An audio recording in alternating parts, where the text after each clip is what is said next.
Hi there and welcome to Mastering Hard Surface, Lesson 3. Up to this point, I've only covered the absolute fundamentals of hard surface modeling inside Max. And now that you've seen that basic workflow that I use day to day, I'm going to take a little bit of a jump into the deep end and we're going to start building the first part of our first model. Now, traditionally, as an old school 3ds Max modeler, I'm kind of obligated to start with a car because they're just the most commonly modeled objects in the industry when guys are starting out. And the reason for that is because it requires a really high level of precision as well as accurate topology, and you have to make sure that there's no bumps or dings within the surface. So they're really good practice objects to model because they force you to keep everything clean and tidy while at the same time building your speed and honing in those repetitive tasks that you have to do while you're modeling your own characters and things like that. So basically, when I started out in the industry, all I would do is just sit there every night and practice cars. I mean, part of that is because as a 15-year-old, I was just naturally in love with cars and I loved the look of them, and I loved the idea that, somehow I could sit there at home and recreate what these engineers, magically do. And it was a really fun experience. Now, not everybody loves cars, but because they're so common, I'm including it in this lesson because it's quite an important lesson now, because coming off last lesson, it's going to get a lot more complicated and that's going to happen quite quickly. So I'm going to model quite slow, and I'm not going to model as fast as I would as if I was doing it on a real life job, just so that as I'm modeling, I can explain to you what I'm doing. Now, this is also an extremely important lesson for myself because when I first started out and when I was watching the first set of tutorials on car modeling, the guy teaching, and this is over 10 years now, so I've kind of only got very vague memories of what the tutoring was like in the lesson, but I remember it was lacking an explanation while he was modeling. He'd model for 10 to 20 minutes and then stop and explain what he'd just done, but it was compressed. Like you can't remember exactly what you've done over a 20-minute period. So what I'm going to try to do is I'm going to try and explain what I'm doing as I'm modeling, and that means every hotkey, every kind of edge loop that I'm putting through that's important, I'm going to explain to you. So I'd love to hear your feedback on this lesson, because this lesson is going to dictate how the other lessons follow as we start to build up to more complicated projects. The topic I chose for this lesson is the 2013 Ferrari LaFerrari car model. And the reason I chose this car is because it's very similar to the hard surface modeling I do on my own projects. And what I mean by that is you've got very large, smooth areas mixed with small bits of soft bevel detail, while at the same time you've got other parts that are extremely curvy and bendy, and all the lines of the car flow into themselves, which is going to be an important topic later on in the course, visualizing curves and basically figuring out in your head how to design objects like this, because there are a few rules and laws that regulate the way in which you can control your shapes and stuff like that. Now you'll notice here I've got a collage of high-res photos in my Photoshop interface, and the reason for that is because whenever I'm starting to model a new project, I always get as much reference images as possible and cram them on to my screens. So at this point, I think it's pretty important that I let you know that I do work with 3 screens. So I've got a screen to the left and I've got a screen to the right. All 3 of those are just standard HD screens. And the reason I work like that is because you've got a huge advantage when you don't have to Alt-Tab to see your reference image. So an example of that would be if you're working on just one image and I'm working from the side and I've got a reference image of the car from the side, I'm going to have to do some modeling, come back to Photoshop and zoom in and check, and it's extremely slow. So if you make the investment now into getting 3 screens, I'd say more than anything, more than software, that would be the first place to put your money if you don't. At the minimum, I'd suggest getting 2 screens just so that you can have one screen off to the left or right with reference images. So because we're modeling a car, the natural step when you're doing that is to find blueprints online and then set those up in Max and start modeling. Now, where I've gotten these blueprints is from theblueprints.com, and the owner graciously supplied me the blueprint for this lesson for free because it was for the course and he wanted to help out. So I'm appreciative for that. And if you ever are starting a new project, this website is a great place to go if you're just looking for anything in general. Now, I'm going to use these guys again later in the course, hopefully, because they have blueprints not only for cars but for everything. So even if I'm teaching you how to model parts of a gun or an entirely different vehicle or a plane or something like that, they've pretty much got every blueprint known to man on there. Alright, so when you do get a blueprint from a website like this, in this particular case, I've got a EPS file and an AI file which basically is spitting out the curves. So somebody's gone in and traced the curves of this car and turned them into vector files. And what you can do with those vector files is you can export them into Max and use them as splines, just like I've got set up here. So you'll notice I'm not using images. That's because on this website there's also the option of purchasing vector formats instead of just images. So for this lesson, we're going to be using the vectors. Now, in order to set those up and get them in Max, and we'll do that in a second, you'll need Illustrator. And with the new Photoshop CC subscription model, you get access to everything. So with that, I've pretty much got all the pieces of software that I could ever need. So notice here, I've opened up the AI file, and when you do that, you'll have the option to click on all of the vectors. And when you do that, you need to make sure that you save it out as an Illustrator 3 AI file.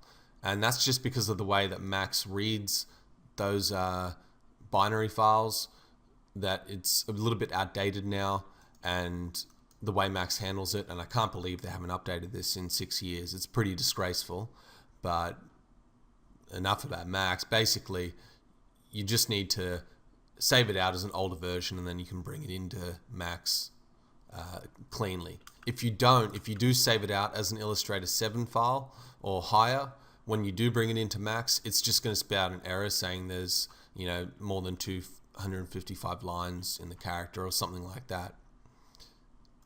So to do that, just go File, Save As, and if I just save it out here, just save it as an AI file. And when you do that, an option box will come up. Just use Illustrator 3 all the way down the bottom here. And that way, when you save that and bring it into Max, it's going to come in cleanly. So in order to set up the screen like this, there's some simple things you need to know about working with splines inside 3ds Max. So at this point, we've only worked with geometry. So that would be like surfaces like planes and things like that. But also inside of Max, you've got splines, and they're extremely powerful. And I'm going to, throughout the course, show you all the different ways in which you can use them to assist in hard surface modeling. But for now, and in this lesson, it's just going to be a very simple, how to actually move them and how to work with them and things like that. So basically, all a spline is it's just a vector with a bunch of points that you can edit.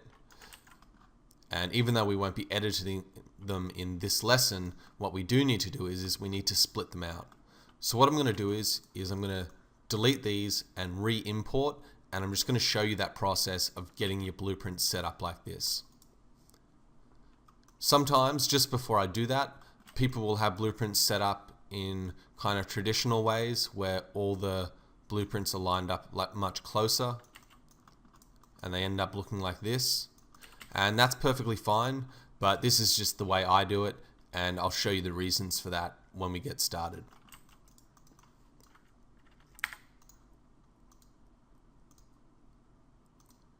Okay, so you see I've got the AI file, and because I've saved it out as an Illustrator 3, it's just going to come up with merge objects with current scene. Just do that and bring it in as a single object. A lot of the times, even though in this particular file it's all on the single layer, some files have every single curve on an individual layer, and when you bring that into Max it can be a little bit annoying. So just make sure you click single object. So when I brought it in, you'll see there's just a couple of excess lines here. And when you select a spline, just like the polygon objects have sub-object selection, so does the splines. And you can see we've got those options there. So if you go to spline, it's just going to select the entire spline on its own, including all the vertices and segments within that spline. So just go to spline option mode. If something like this does pop up and you do get a few random extra lines, it can happen. Basically, I think they're just measuring lines in Illustrator that get carried over. But if you select those and delete them, you're set. So just delete all the excess lines that you don't need. I think that's all of them. And now at this point, you've got a clean set of splines, but you can see they're all one object. So in order to detach those, hit spline up the top here, drag over an individual element or an individual view, whatever you want to call it. Head to the right here and you'll see that there's a detach options box.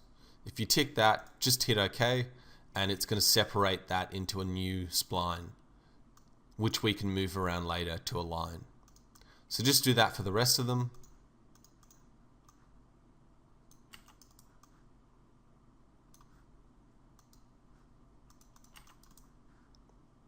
And on the last one, you don't need to do it because it's already its own element. So another new thing I haven't taught yet is getting the gizmos of the objects set up correctly. And what I mean by that is you can see here that because we've imported this spline in, it's set the gizmo to be at the center of that spline, which in this particular case is off-centered. And you'll find that with 99% of the time when you do bring in splines and stuff like that, they aren't orientated perfectly. There's always a little bit of, mismatch and things like that that you need to correct. So you can see here down the bottom, I've just accidentally missed removing that spline. I'm just going to do that. And what I can do to center that gizmo is I can go into the hierarchy tab up the top here. And when I click that, if I hit Effect Pivot Only and Center to Object, it's just going to center the pivot at its center. We can do that for all the others, but you don't have to do this one at a time. You can select multiple objects and do this, and then it's just going to do it for all of them at once. So once we do have the first spline selected, what we can do to center that is just like I taught you in the second lesson. We're just going to move it to 0 here. And then I'm going to move the second piece. And now that we've got these two lined up, I can just move it into place. But make sure you've got angle snap toggle on so that it's rotating at 5 degrees. And that way when you go to 90, it's perfectly matched.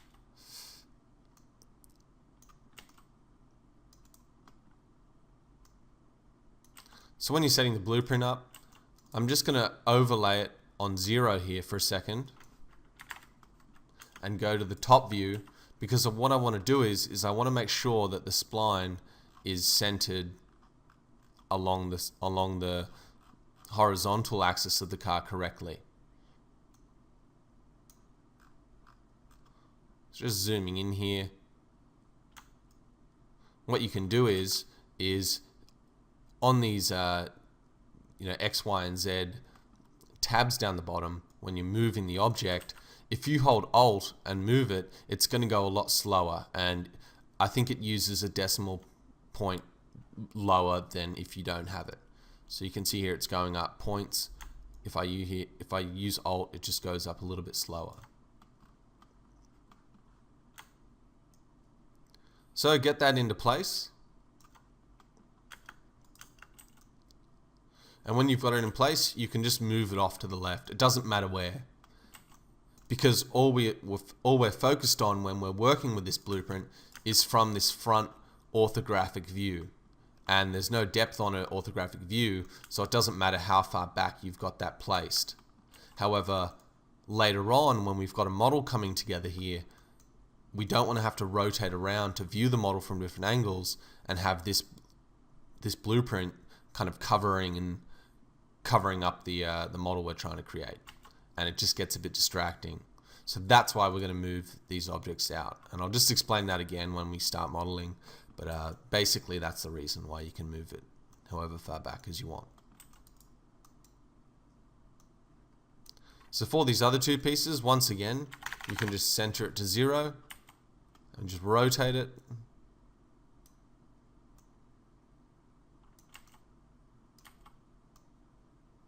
And we can just move it into place again. Now I'm actually a little bit easygoing when it comes to setting things like this up, because I know that these blueprints are often a little bit unaligned anyway.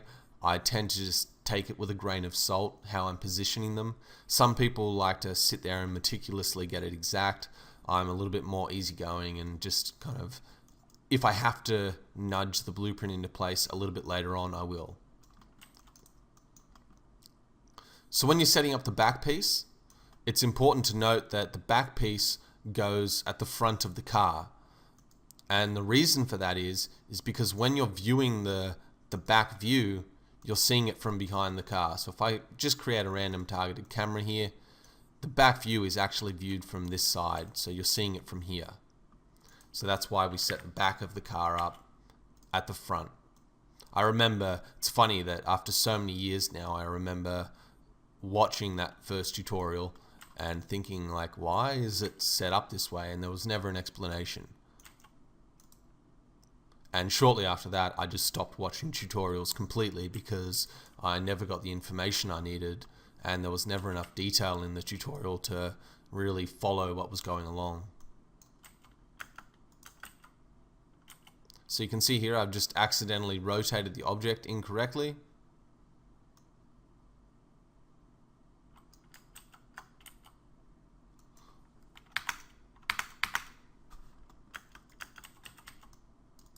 So to fix that, all I've done is I've just gone and zeroed them all. So it doesn't matter how rotated the object is. If you need to go back and just snap it, you can do that at any point. And now when I rotate, it should technically be correct.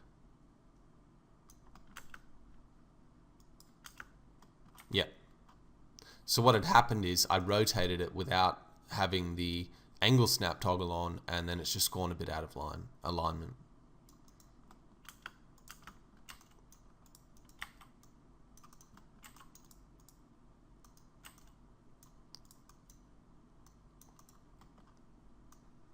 Alright, so now I'm just going to assign the wireframe color to the cars, and to do that, when you've got a bunch of objects selected, you'll see there'll just be a little colored checkbox here. If you tick that, you can change it to whatever you want. You can set custom colors that are saved for later. You can see the default 3ds Max palette is a little bit less saturated than the colors I've got down here, so I tend not to use them often. I end up just using custom colors. But for these wireframes, I'm going to make them a green color, just because it stands out really strong against the dark black background. Also, I know I'm taking a little bit of time to set this stuff up, and for the guys who are experienced on the course, you're just going to have to bear with me while I do explain these things, but it will pick up pace quite quickly once we start modeling. So lastly, I can move the top blueprint down. And at this point, it's probably best to make sure the scale of your object is correct. So now we need to go into the blueprint file and see how big it is, and then get that same size scale set up inside Max. So if I go to the blueprint, you can see here the length of the car is 4.7 meters, or 470 centimeters. So knowing that, what we need to do now is we need to create a box inside 3ds Max and then scale the blueprints to fit.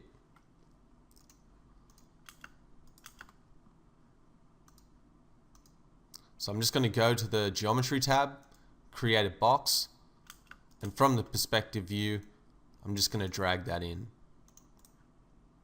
Now, the length of the car we know is 470.2 centimeters. So when we put that in, we get an indicator of how long the car is in real world scale inside 3ds Max. You can see I've got the unit system set to centimeters. If you're in a different country who uses a different unit system, I suggest just doing the conversion in Photoshop and setting your scale to be what you're comfortable with in your own units. But most of the time in 3ds Max, I mean 99% of the time, you're going to be working in centimeters. So what we can do now is we can select all the blueprints, and if we hold Alt and drag over the box we've just created, that will unselect that.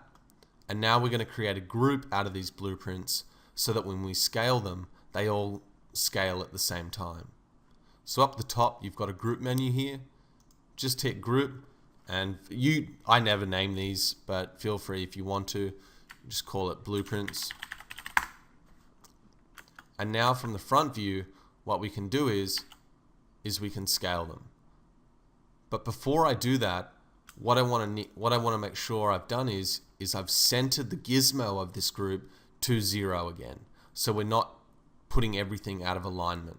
So in order to do that, we need to once again go into the hierarchy tab, hit the effect pivot only, make sure you've got move selected so that you've got the right tabs box down here, and then just put 0 in. So now the pivot of that group is at 0.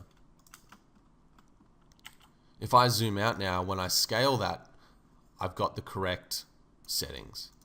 And if I move this box up just a little bit, so I've got it on the right alignment. Now when I zoom out, we can make the card roughly the right size.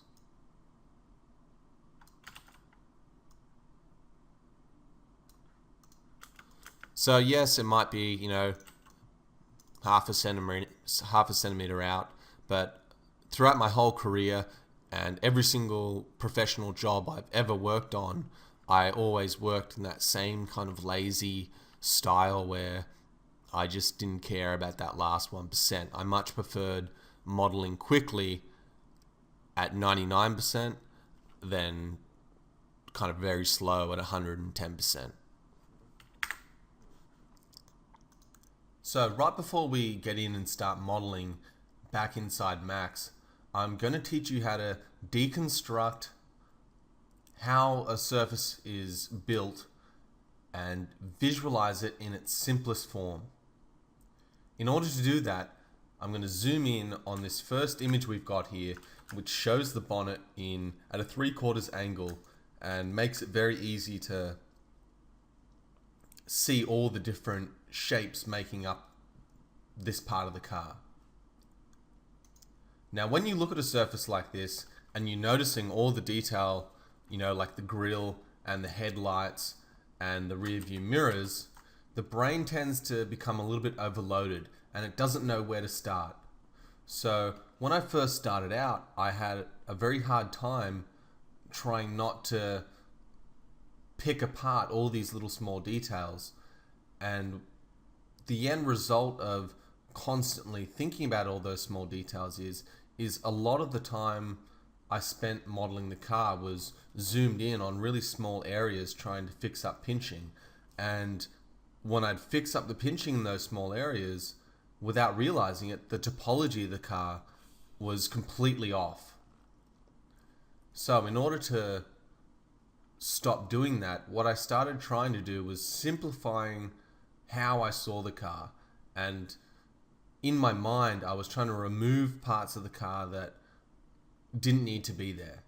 So let me just demonstrate. I'm just going to start painting over the car, removing all the small details so that you can see just how simple this shape actually is, and it will give you a more realistic expectation of what you're capable of.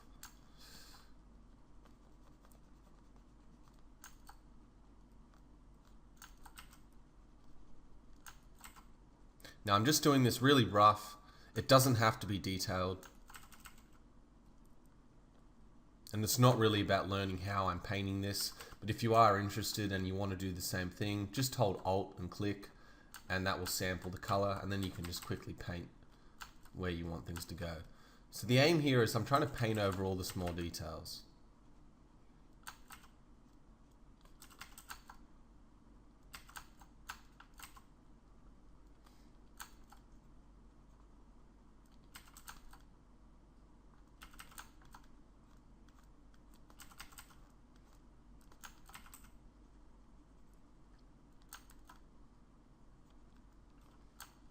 This entire grille, you can just get rid of that also.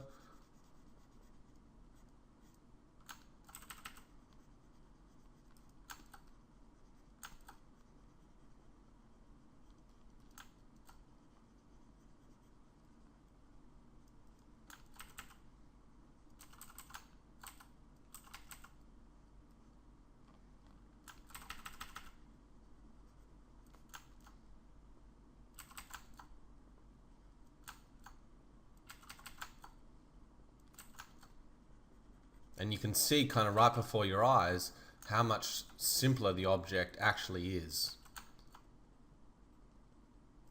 I'm going to take this one step further in a second, and I'm going to show you how to visualize the wireframe over the top of this.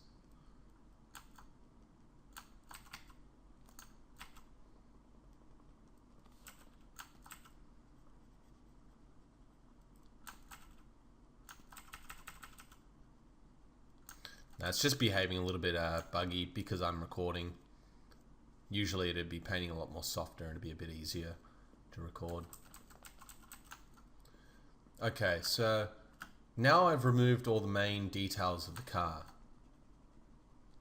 And we can see that when I turn off that layer, it paints an entirely different picture of what we're trying to focus on. So when we do jump into Max, now we've got a much clearer idea in our head of how we're going to start the car. So if I create another layer and start to visualize the wireframe, and in order to do that, I'm just going to load up a green painted color here. Always start on the center line. And now you can just start working your way to the right, picking apart the main lines. You can see we've got this line here. Even though it stops where that piece is, you can see here if I just turn that off, even though that line stops there, in 3D, we want the topology to keep flowing along there.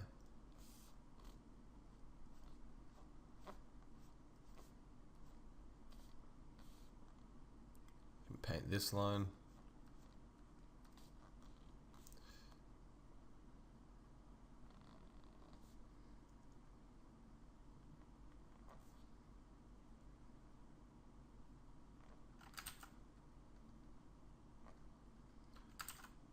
And you're just trying to get a feel for it. So you just paint along, and if it doesn't feel like it's flowing correctly, then you just don't keep it going in that direction.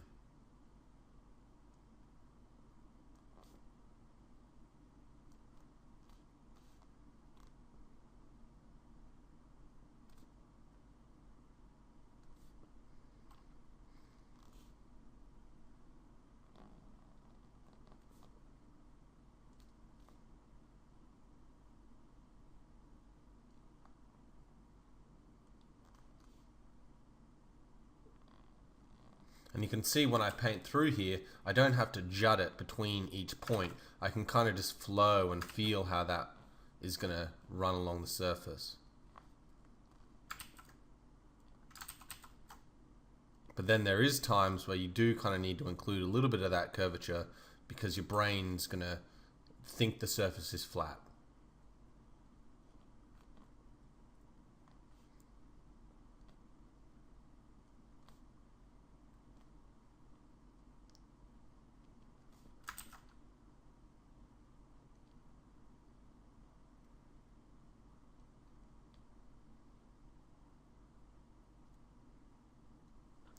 And you can see the wireframe is quite simple when you break it down like this. There's only a few polygons making up that whole surface. So when we go to start modeling now, it's going to be much easier and less intimidating to tackle. Even though it's cool to be able to paint over the mesh and visualize the wireframe in Photoshop, because of the time it takes and because of all the different views we have, it's not really efficient to do it that way. I do it occasionally just to have a little practice, I guess you could say, in Photoshop, just to make sure that I'm still got it. But whenever you're modeling, the whole point of that exercise is to try and block that bit of information out in your mind. So when you're looking at all these angles, you're seeing like this in your head. So we're going to get into Max now and start modeling, and then we can just start breaking it down, and I'll show you the process for first laying out the main topology loops and then starting to dig in some detail into them at the end. So just like in the last lesson, we're going to start out with a plane, and I'm just going to drag that to the center. Sorry, move that to the center. And then we're just going to make it 2 segments each. Disable the grid there. And if I make it an editable poly, delete one side, just like we did in the previous lesson, add the symmetry to it, we can get started. Now, when I'm doing this for the tutorial, I have to slow down that process. But just as I'm getting started here, for the advanced guys on the course, when I was always starting out, I was always trying to figure out different ways to do things really quickly, and I'd remember a pattern. So for example, when I'd start a new object, because it's something you do so often, you try and do it really quickly, and you just break down in your head what you're doing in a much faster way. And I guess my point is that even though I'm going slow for the tutorial, I definitely didn't practice slow. I was trying to model as absolute fast as I could. And I think looking back on that, there are some positives and negatives to it. The negatives being that it probably took me longer than it should have to start modeling cleanly. But from the get-go, I was always modeling as fast as possible. And in the later lessons, I'll try and kind of devote a couple of those just to explaining how I'm working when I'm working as fast as I can. Because there was a couple of years there where I don't know if I could physically model any faster. I mean, I'd practiced so much and for so long that everything was just, everything was just moving on the screen like a blur. I was moving at this pace, 3 hours, and a lot of that time, when I look back realistically in hindsight with no ego involved, was probably cleaning up mistakes from going too quickly. So while I'm working here, this isn't the pace I'd usually work at. I'm just going to try and work at a comfortable pace where you guys can follow along and all the beginners on the course are fully understanding of what's going on. So as usual, I've just applied a standard grey material to the surface so that when we get going, it's clearly visible and we've got a little bit of highlight to see any problems in the mesh. I've got Turbo Smooth on here, and I've noticed that we've got a little bit too much geometry, so I'm just going to remove that And if you remember in the second lesson where I was talking about loops and things like that, I've got looping selected to Control E, so I can just easily remove them that way. And in this case, I'm just going to remove all the loops so that we've only got 2 polygons, and that's our starting point. I can turn Turbo Smooth on with Isoline Display at the start, so when we start dragging out, it's already got the curves there. And I'm just going to move this bonnet, because now you have to remember this is our bonnet surface. I'm just going to move that into shape. And here's one thing that is quite important when you're starting out, just to save you a little bit of time. From side on, there's a couple of ways I can get this bonnet lining up. And I see other people sometimes rotating this bonnet, or this starting point when they start a car, and it leaves the pivot also rotated. So later on, when you go to do symmetry, for example, if I put symmetry again, the axis is running not along the ground. And it's just a little nitpicky thing, but basically the better way to do it, instead of rotating the object, is just going into the vertices and moving them, because now the pivot is still aligned horizontally. So just go back a step there. The first step we're going to do is just grab the vertices and just start moving them into place. Now this is the very first plane you're laying out, so you need to make sure that it's small enough to fit into a certain area. What I mean by that is say for example here on the top of the car, this first starting point needs to align to this part of the blueprint. So using the blueprint as a guide from the top, I can just drag out and move the next vertice that's been dragged out there to the next point on the blueprint. And the goal is that after you've done that enough, you end up with a very accurate surface. So when I've got this point selected, and we can see it's this point here on the car, sometimes you don't know exactly where that line correlates to, because the blueprint isn't fully detailed and the part that's closest to us is obscuring what's behind it. And in this case, that would be the bonnet. So what we have to do is we have to use the front view. And you can see now when I go to the left view, for example, if I go to the left view, I've got both blueprints visible and the back blueprint is covering the front. So what I need to do is I just need to select that group that we grouped earlier, ungroup it, and I can just right click on it and click hide selection. Now I can see what the bonnet actually looks like and where those lines should sit. And you can see our middle lines are set up correctly. They're at the right height, but our back lines here need to be raised.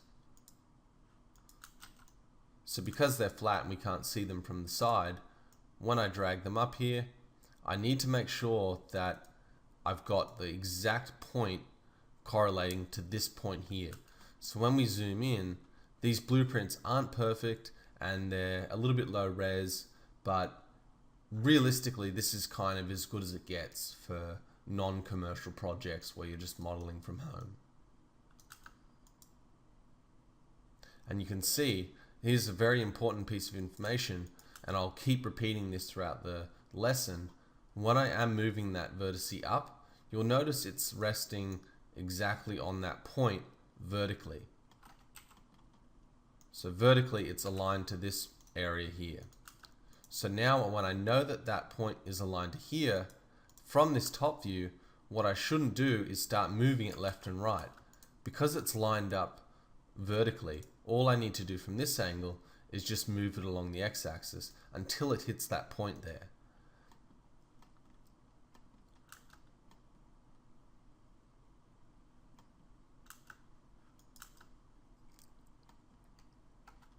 Now if you want, even before edge extruding out any others, you can start connecting down the center. And as soon as you do that, the first thing you start aligning is the outer edges to fit. from side view, we can see that the blueprints might need to be moved up a little bit. Because the front view and the top view is lined up and the side view isn't, this is what I was talking about earlier, where we need to just move that up just until it fits.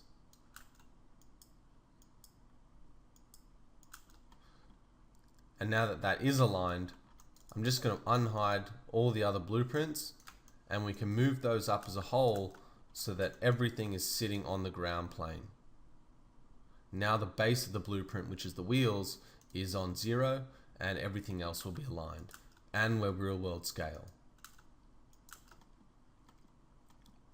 So now that we've got the basic dimensions of that inner bonnet piece, the next thing I like to do when working is just to kind of lay out a long structured piece that defines the whole shape of the car and just start getting that positioned correctly. So for this car, for example, that would probably be a piece out here.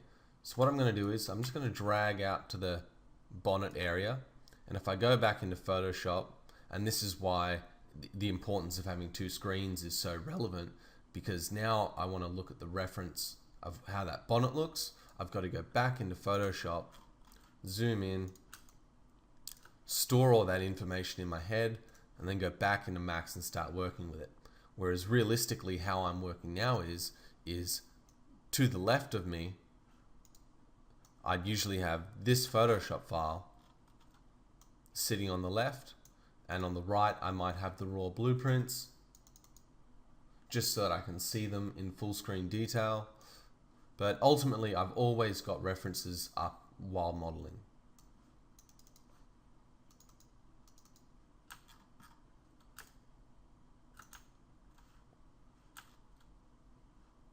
So the piece I'm going to drag out is this piece here, because this line kind of defines just the shape of the whole car. So from here, you can see it pulls all the way around and then flows out back there. So if I create an edge loop flowing along there, that's going to give me a really good starting point to drag out in all directions. Other guys I see sometimes they just like to box out the whole car and then they'll start cutting in lines. But the way I like to do things is in a kind of fluent and structured manner.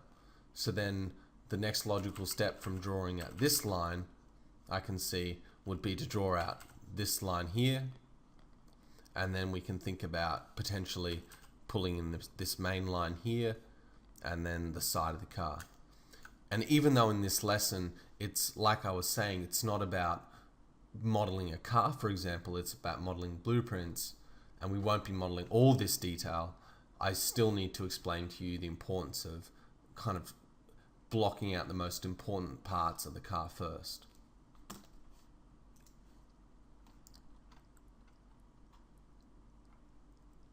So,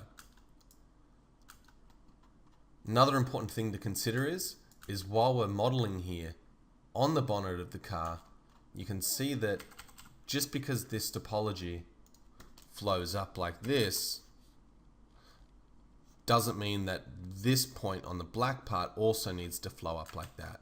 So for here, where it comes up, even though we've got a line here, this point here might come in just a little bit.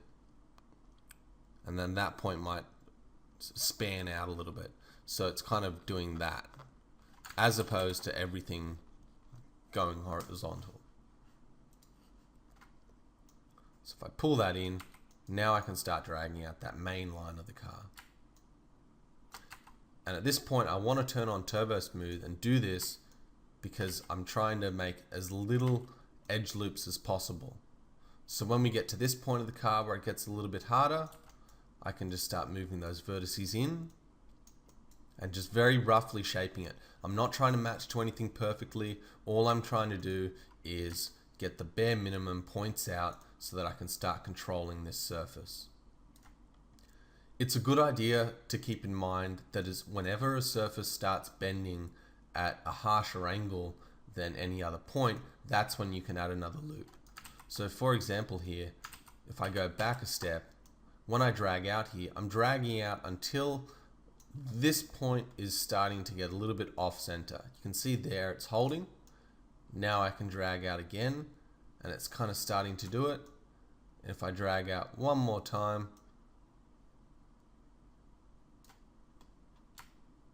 until we hit the next point,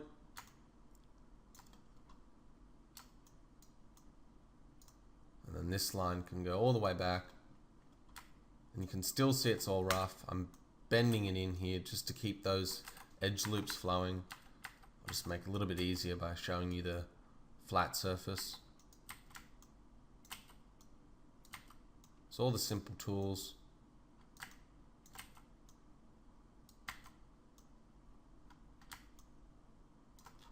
And there we kind of have a very basic construction of that line.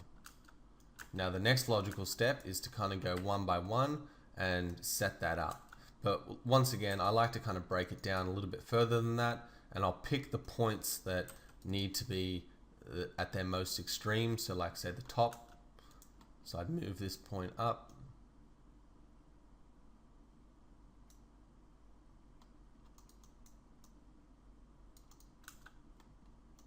And still at this point, I'm just doing it roughly. I'm not trying to make this extremely accurate.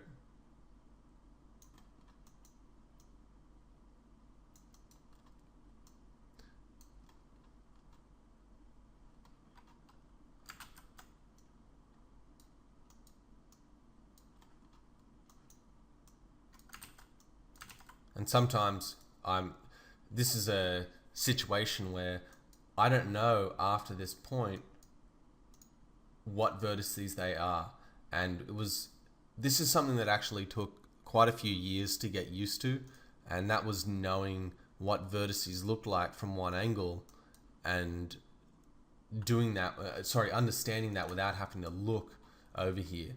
A lot of the time when I started out was spent, selecting a vertice, and because I didn't trust myself, I was like, oh, maybe I've selected this vertice and this vertice, and when I move it up, it's going to create this warped pinch, and I'm going to have to fix it. Whereas if I just select those, you can see it comes up cleanly. So just trust yourself, try and get a good idea, and sometimes it's good to model in all 4 views. Often you'll see me model just in the single view, because I want to focus, I want my screen to be fully detailed, but sometimes it is good to move things with all 4 viewports enabled. When you do start modeling a surface like this that you kind of don't have any idea how it looks like, it is a good time to go back into Photoshop and maybe check out how it looks from the back here. And you can see that piece by modeling is relatively flat. And we've only got one view to look at that. Actually, we've got it at the back here too. You can see it's just pretty flat. So I'm going to actually drag this to the left now and start using this reference.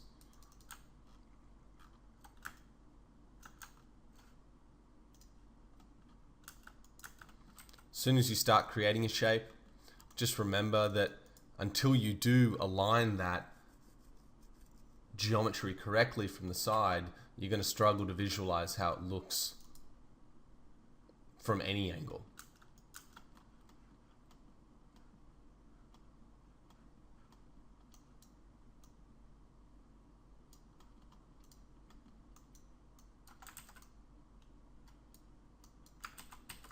Okay, so what I can do here is if I move these points one by one, I'm going to end up with a kind of cascade effect, and the geometry is not going to be perfectly smooth. It's going to be really rippled. What I can do to fix that is when they're all flat like that still, from the side, I can just grab them and just rotate them. I'm just going to turn off the angle snap because this is a pretty specific angle. And now it's actually lining up a little bit better. When you don't have enough geometry, just simply connect another piece. It was a little bit ambitious assuming that we can get away with just one loop along there.